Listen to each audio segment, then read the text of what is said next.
dan semua itu udah terlambat.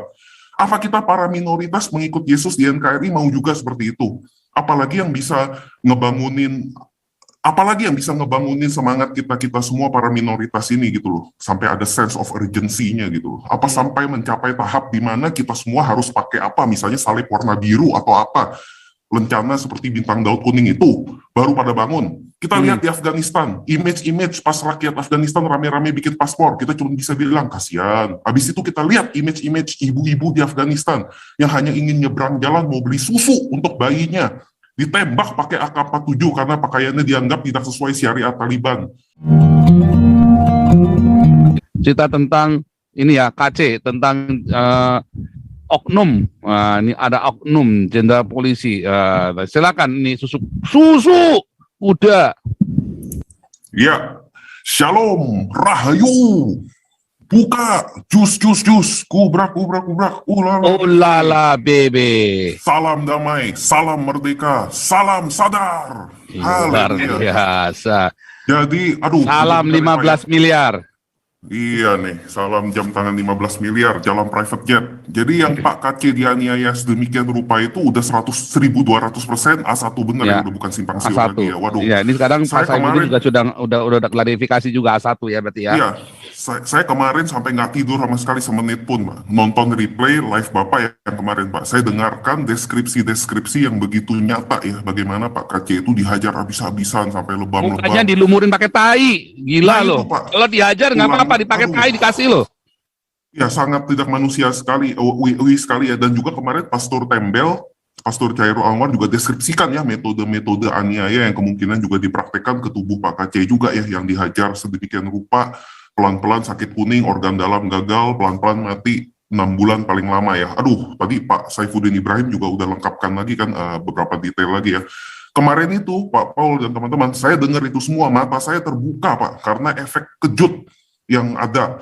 Nggak ada lagi kayaknya Pak ruangan buat roh ketakutan Pak, teman-teman ya. Nggak bisa ditunda lagi nih Pak, harus benar-benar gubrak-gubrak dan suarakan benar-benar ini sampai ke ujung galaksi Pak. Bahaya sekali Pak, jangan sampai penganiayaan Pak KC ini lolos dan hanya disapu di bawah karpet aja Pak. Ini sangat bahaya sekali. Saya begitu dengar live kemarin, bayangan saya tuh udah kemana-mana. Ya kemarin sih teman-teman live udah bilang juga ya, yang mengenai tiba-tiba suatu hari, Pak KC itu diketemukan nggak berjawa lagi karena dalam tanda kutip jatuh di WC atau sedemikian rupa. Wah, ini keadaan sudah sangat darurat sekali saya rasa ya Pak ya. Saya ingat satu kutipan dari sebuah dokumenter yang berjudul The Last Days mengenai genosida Yahudi di tangan rezim Nazi. Itu orang-orang, ada satu kutipan yang menyentuh saya Pak, yang relevan sama situasi kita sekarang. Orang-orang kutipan tuh begini, orang-orang ngebayangin, setelah genosida itu terjadi, orang berpikir, kok orang Yahudi di Hungaria yang dikisahkan di dokumenter ini, kok nggak pernah melakukan apa-apa? Nggak menyuarakan, lari enggak, ngumpet enggak. Terus para survivor ini bilang apa tau nggak? Semua itu nggak terjadi sekaligus, nggak ujuk-ujuk dimasukin ke ruangan gas. Semua itu dikit-dikit. Setiap ada hukum baru, restriction baru terhadap Yahudi, mereka cuma bilang, nanti juga reda, tenang aja, ntar juga beres. Toto tanpa terasa, pas mereka udah disuruh pakai bintang Daud kuning di bajunya, baru semua mulai khawatir, dan semua itu udah terlambat. Apa kita para minoritas mengikut Yesus di NKRI mau juga seperti itu?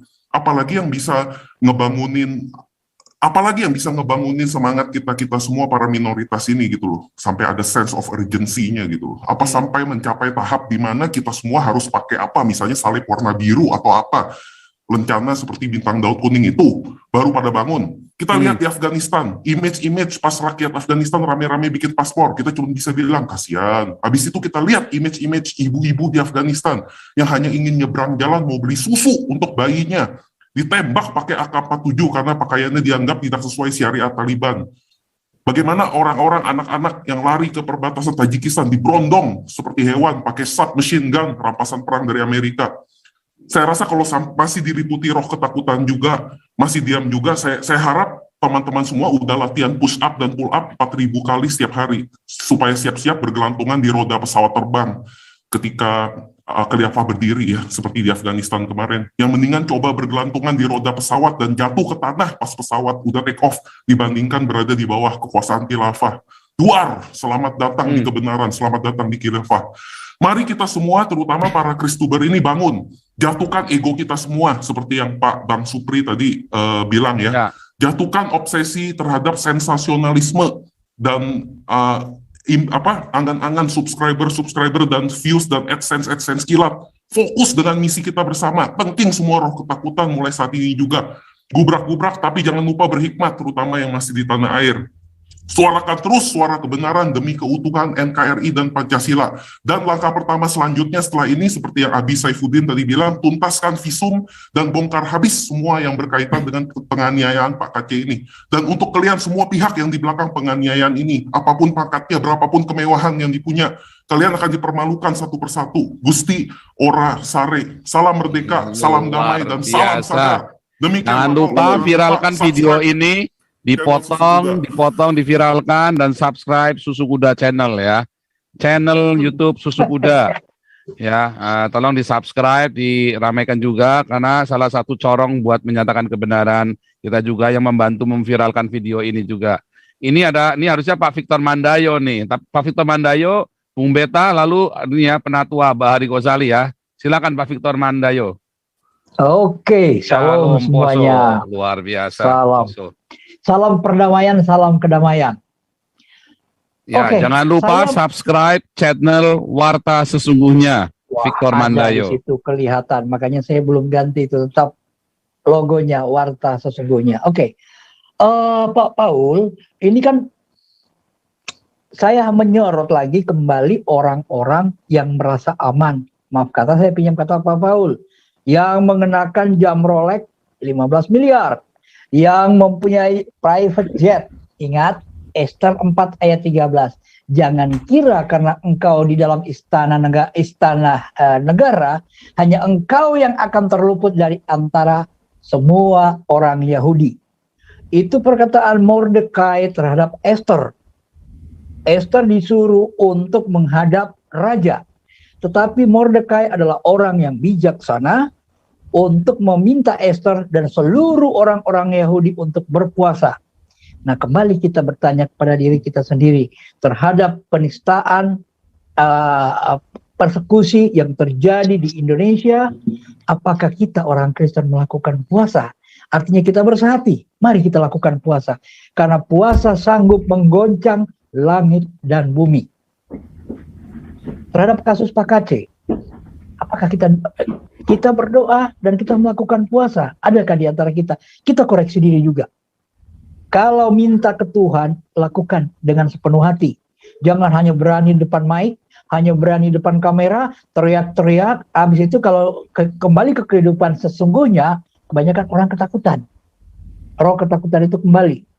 Sebab kata-kata Mordekai adalah kata-kata yang tetap sepanjang zaman berguna dan akan terpakai. Jadi orang-orang yang merasa aman pada singgah-singgah sananya, termasuk pembisik-pembisik Jokowi, termasuk yang jenderal-jenderalnya Jokowi, yang merasa dia adalah orang Kristen. Jangan engkau merasa dalam istana negara, engkau akan terluput. Karena ini kesempatan kita untuk berbicara. Ada yang mendorong, ada yang menanggung beban, mari kita bergandengan tangan, kita dorong sama-sama. Jangan takut untuk menghadapi kenyataan ini, kita berhadapan berpegangan tangan. Karena Ester 4 ayat 13 tidak pernah lekang oleh waktu. Jadi orang-orang yang merasa aman, termasuk pengacara-pengacara katanya yang berkelas, pengacara-pengacara yang miliaran sekali bayaran, tetapi pada saat kasus-kasus seperti ini, cuci tangan. No, untuk menjaga image dia adalah orang yang ideologis, adalah orang yang nasionalis dalam tanda petik. Saya bukan orang yang bermain di belakang kata-kata. Apa yang kita lakukan, sanggup kita lakukan. Lakukan sesuai bagian masing-masing. Mungkin kita berdoa, mungkin kita berpuasa. Kalau kita tidak punya dana, kita bantu doa, kita bantu puasa. Jangan hanya berani teriak-teriak, dan hanya berani membuat keonaran, jangan hanya berani membuat keributan, tetapi tidak berani bertanggung jawab terhadap apapun itu. Jadi, mari kita bertanggung jawab. Itu yang pertama. Yang kedua, masalah, tadi saya mau bertanya ke Abi sebenarnya Pak Paul. Sewaktu itu dilakukan tutup mata, artinya kepalanya ditutup untuk tidak melihat siapa-siapa yang melakukan pemukulan itu. Karena itu yang sering terjadi di dalam penjara. Jadi Mikrofonnya mati. Sorry.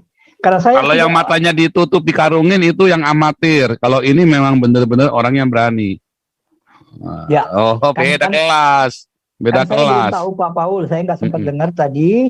Jadi apakah saya mau tanya ke Abi, apakah ditutup? Oh, ternyata itu dijawab sama Pak Paul, enggak, terbuka. Artinya dia memang berani untuk menyatakan identitas diri. Siapa dia? Nah, hal seperti ini Pak Paul, kan saya juga termasuk saat itu orang yang tidak berani disentuh oleh mereka. Kenapa? Karena pada kasus yang berbeda, saya dianggap waktu itu dengan dituduh korupsi. Jadi mereka berpikir orang ini punya uang untuk melakukan perlawanan balik, jadi tidak berani disentuh. Makanya Orang aman, politik, betul. Orang Makanya politik juga. Tetapi Pak Paul, saya tiap malam mendengar rintihan tangisan. Orang ini dalam kata-katanya itu dibon, istilah ngebon, dibon, dipinjam dari tahanan, dibawa untuk digebukin. Saya tiap malam mendengar itu. Jadi apakah saya juga merasa aman di dalam? Enggak.